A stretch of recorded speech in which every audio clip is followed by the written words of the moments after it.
सैनिक स्कूल में एडमिशन के लिए जो वेटिंग लिस्ट आई थी और उस वेटिंग लिस्ट से जो मेरिट लिस्ट आने वाली थी, उस मेरिट लिस्ट को पब्लिश करने का काम आज से यानी 10 जून 2023 से स्टार्ट कर दिया गया है।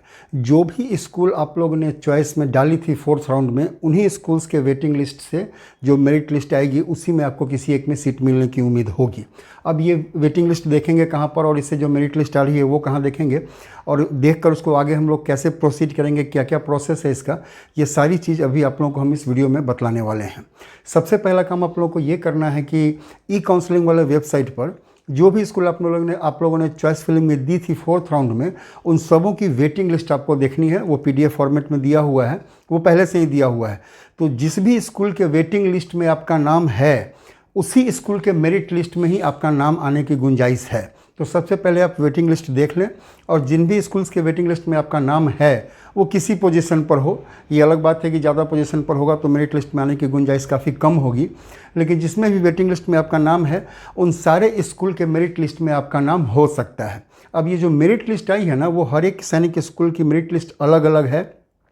नए वाले सैनिक स्कूल में कुछ ने तो अपना प्रोसेस जारी रखा था, उन्होंने मेरिट लिस्ट देना भी कंटिन्यू रखा था और एडमिशन भी ले रहे थे और अभी भी ले रहे हैं। लेकिन पुराने वाले सैनिक स्कूल में जो मेरिट लिस्ट देने का जो प्रोसेस था वो आज से स्टार्ट हुआ है, यानी 10 जून से। तो आप लोग जो भी स्कूल में आप लोगों ने अप्लाई किया था या चॉइस फिलिंग में डाला था, आप लोगों को हर एक स्कूल के वेबसाइट पर जाना होगा और वेबसाइट से देखना पड़ेगा कि उस स्कूल की मेरिट लिस्ट अब तक अपलोड हुई है कि नहीं हुई है। अभी 2-4 स्कूल का हमने देखा है, तो बहुत सारे का नहीं हुआ है, लेकिन कुछ का हुआ है। उम्मीद है कि अभी शाम तक या कल तक जितने भी पुराने सैनिक स्कूल हैं वो सारे स्कूल अपने वेबसाइट पर मेरिट लिस्ट 1 को अपलोड कर देंगे। मेरिट लिस्ट को देखने के बाद यदि आपका रोल नंबर या नाम उस लिस्ट में है, इसका मतलब है कि आपको एडमिशन के लिए कॉल किया गया है मेरिट लिस्ट 1 में और आपको आगे बढ़ना है उससे। इसके आगे और इन्फॉर्मेशन ये है कि कुछ सैनिक स्कूल ने जो मेरिट लिस्ट 1 अपलोड की है तो उसके साथ ही PDF फॉर्मेट में है सब, तो उसके साथ ही कुछ इंस्ट्रक्शंस भी लिख रखे हैं उसमें। जैसे यदि हम नालंदा की बात करें तो उन्होंने कैटेगरी वाइज होम स्टेट और अदर स्टेट में जिन कैंडिडेट्स को बुलाया है उनका रोल नंबर तो दिया ही है उसमें, साथ ही कुछ इंस्ट्रक्शंस भी उसमें लिख रखा है कि इस डेट को इस जगह पर आपका मेडिकल होगा और पहुंच जाना है। उन्होंने डॉक्यूमेंट की लिस्ट भी दे रखी है कि इन डॉक्यूमेंट्स के साथ में आपको आना है। तो कुछ सैनिक स्कूल ये सारा डिटेल अपने मेरिट लिस्ट के साथ ही दे देंगे। कुछ ने कहा है, इसमें सिर्फ क्या है कि ज़्यादा डिटेल नहीं है, उसमें कैंडिडेट का नाम है और थोड़ी बहुत इन्फॉर्मेशन और दी हुई है। वो इन्फॉर्मेशन काफ़ी इंपॉर्टेंट है। जब भी आप लोग मेरिट लिस्ट देखें तो उसको पूरा पढ़ें। आप लोग मुश्किल से 1 या 2 पेज का है, उसको आप लोग पूरा पढ़ें, वो काफ़ी इंपॉर्टेंट होगा क्योंकि हर एक स्कूल का थोड़ा सा अलग अलग होगा, इसलिए एक ही जगह उसको बतलाना पॉसिबल नहीं है। इसलिए आप लोगों का नाम जिस भी मेरिट लिस्ट में, जिस भी स्कूल के मेरिट लिस्ट में आ रहा है, उस मेरिट लिस्ट के साथ यदि कुछ भी इंस्ट्रक्शंस दी हुई हैं उसको निश्चित रूप से आप लोग ध्यान से पढ़ें, वो काफ़ी काम का होगा आपके। कुछ इंस्ट्रक्शंस में ऐसा भी लिखा गया है कि जिन बच्चों का नाम मेरिट लिस्ट में आया है उनको मेल किया जाएगा और मेल में ही सारी इंस्ट्रक्शंस या फर्दर इंस्ट्रक्शंस जो हैं सो उसमें दी रहेंगी। तो आप लोगों से ये भी रिक्वेस्ट है और स्ट्रॉन्ग रिकमेंडेशन है कि आप लोग अपने मेल पर जो ईमेल आईडी आपने दी हुई है सैनिक स्कूल में, उस ईमेल आईडी पर खास ध्यान रखें। उसमें सारी इंस्ट्रक्शंस आपको आएंगी ही आएंगी। जिन्होंने इंस्ट्रक्शंस सैनिक स्कूल ने अपने वेबसाइट पर डाल दिया है वो भी, और जिन्होंने थोड़ा कम इंस्ट्रक्शंस डाला है वो भी, मेल जो आपको आएगा उसमें सारी इंस्ट्रक्शंस कंप्लीटली दी रहेंगी। अब कुछ पेरेंट्स को दिक्कत आ रही है वेबसाइट की, तो वेबसाइट आप गूगल में सर्च करेंगे, हर एक सैनिक स्कूल का वेबसाइट आपको मिल जाएगा।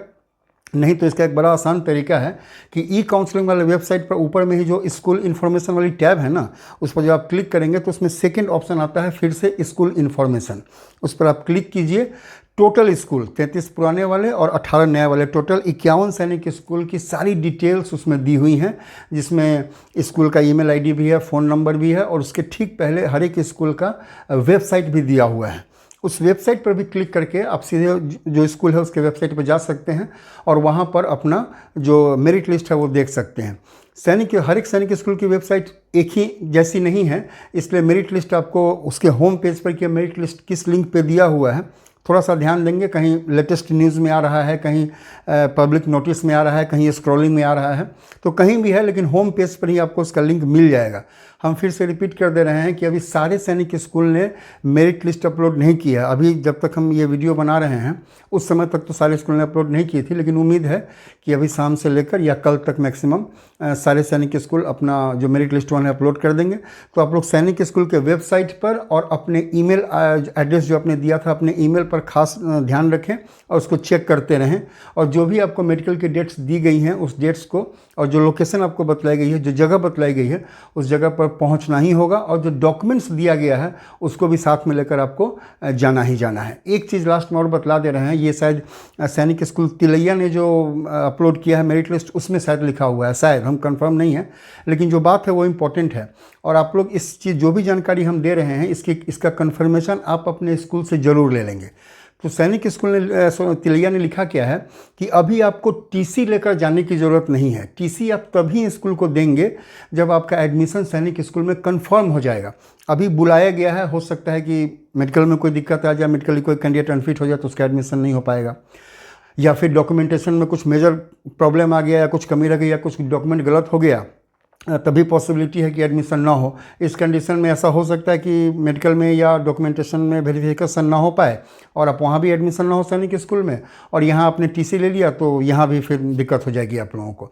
तो टीसी आप तभी लेकर जाएं जब आपका, या बाद में लेगा वो जब आपका एडमिशन कंफर्म हो जाएगा।